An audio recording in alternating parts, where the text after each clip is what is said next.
नमस्कार, मैं हूं मुरली मनोहर। आप देख रहे हैं नेशनल कवरेज। तो नेशनल कवरेज के शख्सियत कार्यक्रम में आपका स्वागत है। आज हम पहुंच चुके हैं उत्तर प्रदेश के मऊ जनपद के कैरियर कोचिंग सेंटर में और आज हमारे साथ जो है पूर्वांचल के मालवी कहे जाने वाले देवेश सर जी जो है जुड़ चुके हैं। आइए हम इनसे बातचीत करते हैं।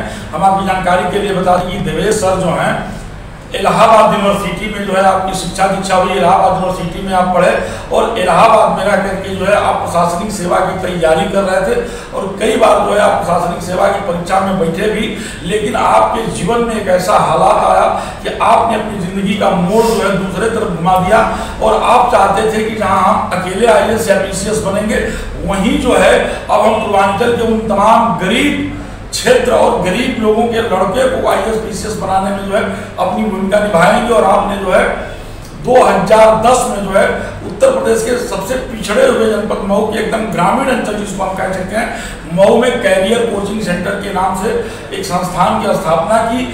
और आज जो है यह कैरियर कोचिंग सेंटर जो है अपने एकदम गगन ऊंचाइयों पे है और हर साल जो है इस कोचिंग सेंटर से जो है सैकड़ों के तादाद में लड़के सफल होते हैं और गवर्नमेंट जॉब में जाते हैं। तो आइए हम आपसे बातचीत करते हैं कि आपके मन में कब ख्याल आया कि हमें कैरियर कोचिंग सेंटर की स्थापना करनी चाहिए। जी देवेश जी, आपका जो है नेशनल कवरेज में बहुत बहुत स्वागत है। आप इलाहाबाद यूनिवर्सिटी में पढ़े लिखे और आप प्रशासनिक सेवा में जाना चाहते थे। अचानक ऐसा कौन सी घटना घट गई कि आप कोचिंग सेंटर खोले और गरीब बच्चों को जो है प्रशासनिक सेवा और गवर्नमेंट जॉब में भेजना चाहते हैं? चलिए, अपने विषय में बताने से पहले तो मैं मुरली भैया का, मुरली मनोहर जी का, नेशनल कवरेज टीम का हृदय से आभार व्यक्त करता हूँ। आज एक छोटे से जनपद के कोचिंग संचालक को मुरली मनोहर जी ने अपने शख्सियत कार्यक्रम में लेने का या बुलाने का एक सौभाग्य दिया है। इसके लिए हृदय से आपको धन्यवाद और धन्यवाद अर्पित करता हूँ। और जहाँ तक मऊ में कोचिंग संचालन की बात रही तो 2005-06 से मऊ में हम लोग रहना शुरू किए, परिवार हमारा यहाँ पे रहना शुरू किया। तो इलाहाबाद रहने के दरमियान मऊ में मैं आता और जाता था जी। तो मऊ में बच्चों की कोचिंग के नाम पे या कभी कभी हम लोग अपने मैगजीन या कोई किताबें खरीदने के लिए जब बुक स्टॉल वगैरह पे जाया करते थे, यहाँ भैया कोई व्यवस्था नहीं थी जी, कोई कोचिंग नहीं थी, कोई व्यवस्था नहीं थी। तो अपनी तैयारी के दरमियान जो हम लोग को ये लगने लगा कि अब तो कोचिंग हम लोगों ने कर लिया है, अब तो कमरे में रह के पढ़ना है और सिर्फ परीक्षाएँ देती रहनी है। तो और कुछ आर्थिक अभाव, ऐसी परिस्थितियाँ पैदा हुई परिवार में कि फिर अपनी कुछ अर्निंग के लिए सोचना पड़ा।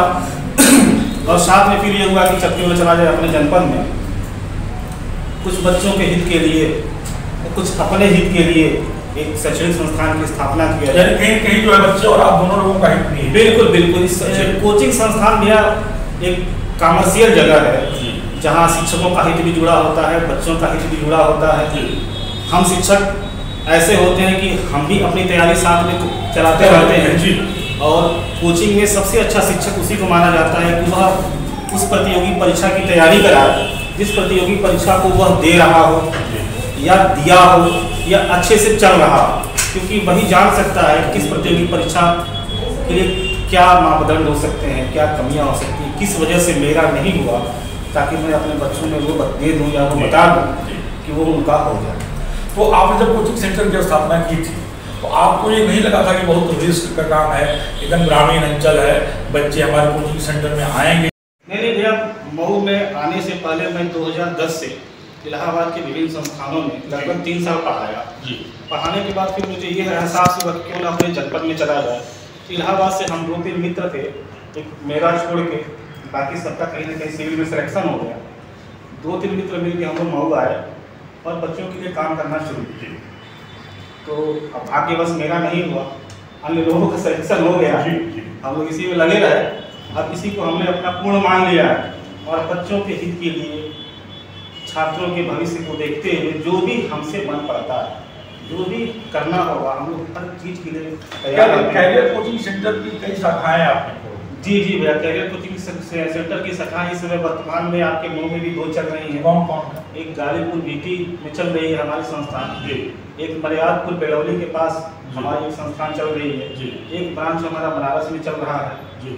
और एक ब्रांच बस तैयारी उसकी चल रही है बेलसरा रोड में, बस अगले ही महीने शुरू करने वाले हैं। धीरे धीरे धीरे धीरे ओपनिंग बेलसरा रोड में भी आप करेंगे, मिठाई खिलाएंगे? बिल्कुल बिल्कुल, आपका आशीर्वाद रहेगा तो जरूर मिठाई खिलाएंगे। जुलाई में ही इसकी ओपनिंग करनी है। और कितने बच्चे जो है आपके कोचिंग सेंटर जो है, कैरियर कोचिंग सेंटर से कितने बच्चे जो है लगभग गवर्नमेंट जॉब में जाते हैं? अब ये तो गिनना असंभव है, क्योंकि 10 साल का 12 साल का इतिहास रहा है। हर साल सैकड़ों की संख्या में सीटेट में, शिक्षक भर्ती में, यूपीपी में, एसएससी परीक्षाओं में। अभी तो हाल ही में एक बच्ची का यूपी दरोगा भी हुआ, और एक ऐसी बच्ची का हुआ, शिखा नाम था उसका, जो उसने अपने गांव में एक रिकॉर्ड बनाया कि गांव से पहली बच्ची का गवर्नमेंट जॉब में जी, और वो दरोगा बनी जी। अभी इसी CHSL के रिजल्ट में एक बच्ची का हमारा जो है एसएससी में सिलेक्शन हुआ है। इस तरह के सिलेक्शन चल रहा है, और इतने चलते हैं। पिछले 69,000 की भर्ती में तो संख्या गिनती नहीं बनती है, कितने करा दिए।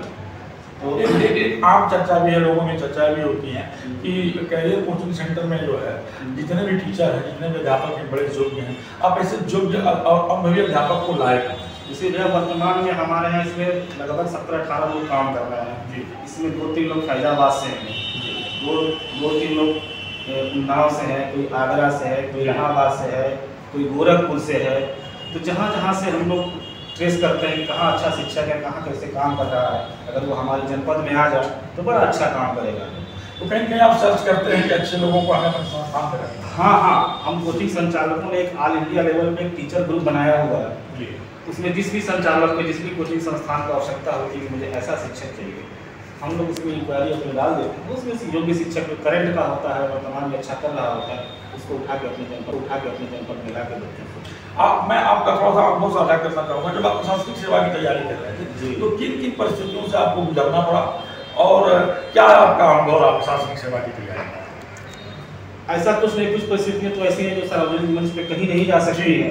लेकिन बस ये कहें कि सारी कमियाँ अपनी होती हैं कि सिलेक्शन न हुआ, अपने माँ बाप को दोष दूँ, परिवार को दोष दूँ, मित्रों को दोष। सिलेक्शन नहीं होने पर मैं दोष की बात नहीं कर रहा हूँ, मैं कुछ अनुभव को साझा करना चाहता हूँ इससे विद्यार्थियों को। नहीं सर, सिविल में हो या किसी प्रतियोगी परीक्षा का लगन, जुनून और अपने प्रति ईमानदार, हम अपनी क्षमता को पहचान लें कि हम किस क्षेत्र में जा सकते हैं, कौन सा विषय हमारा कमजोर है, कौन सा विषय हमारा मजबूत है। बच्चों को सही मार्गदर्शन देना, उनकी क्षमता को पहचान के उनको सही दिशा में रूटिंग अगर आप कर देते हैं तो बच्चे निश्चित रूप से सफल हो जाते हैं। अब बस उसमें लापरवाही बच्चा ना करे, वो जान रहा है कि मुझे क्या करना है, लेकिन फिर भी वो ना करे, जानबूझ के ना करे, तो फिर कहाँ से करेगा। आपको 30 दिन जी 24/7 जी काम करना जी, ये कैसे संभव होगा? अब क्या किया जाए, सुबह 7 बजे से लेकर शाम को 6 बजे तक तो क्लासेज ही चलती हैं जी। उसके बाद फिर कुछ तैयारियाँ चलती हैं। हाँ, खुद की तैयारियाँ चलती हैं ताकि कल के बच्चों को जो पढ़ाया जाए उसमें कोई गलती ना हो। हाँ जी, तो ये संभव कैसे हो पाता है? अब जैसे हम लोग क्लास लेते हैं 2 घंटे 3 घंटे पढ़ाया, बीच में 2 घंटे 3 घंटे का समय मिला, फिर उसमें अगली क्लास का मैटर देख लेते हैं, शाम का पढ़ा लिया, फिर घर जाके अगली क्लास का मैटर देख लेते हैं, फिर धीरे धीरे आपको बड़ा अच्छा लगता होगा, आप कंटिन्यू पढ़ रहे हैं। जी, आपको बड़ा अच्छा लगता है? हाँ, पढ़ने का लगा। अध्ययन करना एक बहुत अपने आप में बहुत ही उच्च कोट का कार्य है जी, और आपको कंटिन्यू अध्ययन करने का, नई चीज़ों को पढ़ने का, नई चीज़ों को जानने का मौका मिलता है। हाँ, तो इसमें आपका अनुभव क्या होता है?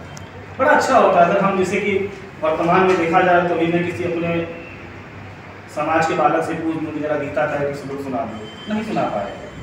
मैं कह दूँ कि जरा एक वैदिक मंत्र सुना दो, नहीं सुना पाएगा। मैं जरा कह दूँ कि जरा हिंदी के 12 मास के नाम बता दो, नहीं बता पाएगा। बच्चों की स्थिति इस समय यही हो गई है कि कंपटीशन का ऐसा माहौल चल रहा है, किताबी ज्ञान के आगे वो कुछ सोच ही नहीं पा रहा। अंतिम सवाल मैं आपसे करूँगा, जो बड़ा कठिन सवाल है। आपका क्षेत्र जो है एकदम ग्रामीण अंचल है। नहीं, ग्रामीण इसको नहीं कहना, ग्रामीण नहीं कह सकते, शहरी क्षेत्र है, एकदम ग्रामीण अंचल है। ग्रामीण से बच्चे पढ़ने आते हैं जी, जो फाउंडेशन की पढ़ाई होती है, इंटर तक की पढ़ाई होती है जी। आपने देखा होगा कि अभी इस सत्र के पहले जो है मौधार जो है इंटर कॉलेजों में निकल होता था, कामयाबी की जाती थी, वह भी कामयाबी की जाती थी। तमाम लोगों के ऊपर मुकदमा भी हुआ, उन्हें जेल भेजा गया, नकल जारी हुआ, तमाम लोगों के ऊपर बड़ी से बड़ी कार्रवाइयाँ हुई। तो कहीं कहीं ये दिक्कत करता है कि पढ़ाई कम और नकल पे ज़्यादा बच्चे आ रहे थे। जब वो बच्चे पास होकर के 80-85-90% ले जाते हैं तो उनका जो फाउंडर होता है, जो उनका बेसिक होता है, वो एकदम कमजोर होता है। ऐसे बच्चों को किस तरह से जो है उनको मुख्य लाइन में लाया जाता है, कैसे उनकी तैयारी कराई जाती है? बड़ी कठिनाइयों का सामना करना पड़ता है। हमें बच्चों को मोल्ड करना पड़ता है। कुछ पूर्ववर्ती सरकार या कुछ पूर्ववर्ती व्यवस्थाएं ऐसी रही कि बच्चों के मेरिट पे या बच्चों के परसेंटेज पे ज़्यादा ध्यान दिया जी।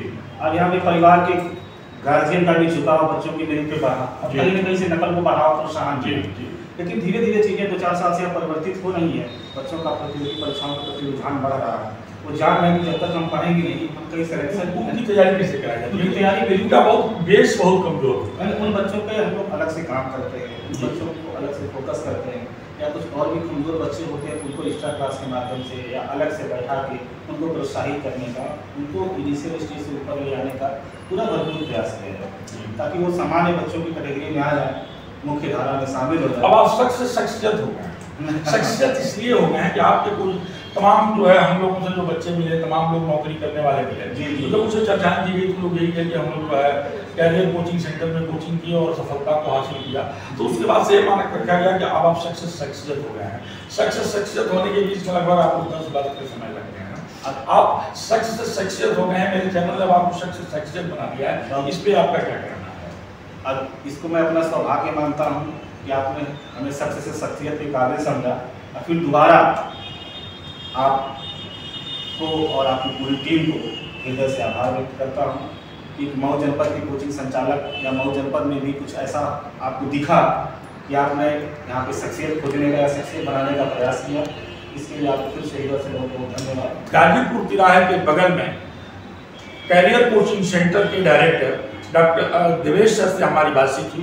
अब आप शख्सियत हो चुके हैं। आपका स्पष्ट कहना था, आपने कई जो है अनुभव भी मेरे साथ शेयर किया और आपका स्पष्ट कहना था कि सबसे पहले विद्यार्थी को अपने अंदर की प्रतिभा को खोजना चाहिए। पहले उसे ये तय करना चाहिए कि मुझे बनना क्या है और हम किस क्षेत्र में जा सकते हैं। उसके बाद अगर वह तैयारी करता है तो निश्चित तौर पर उसकी सफलता जो है कदम चुनेगी। मुरली मनोहर के साथ में सीखा सपोर्टा बने रहिए, मैं साथ देखते रहिए।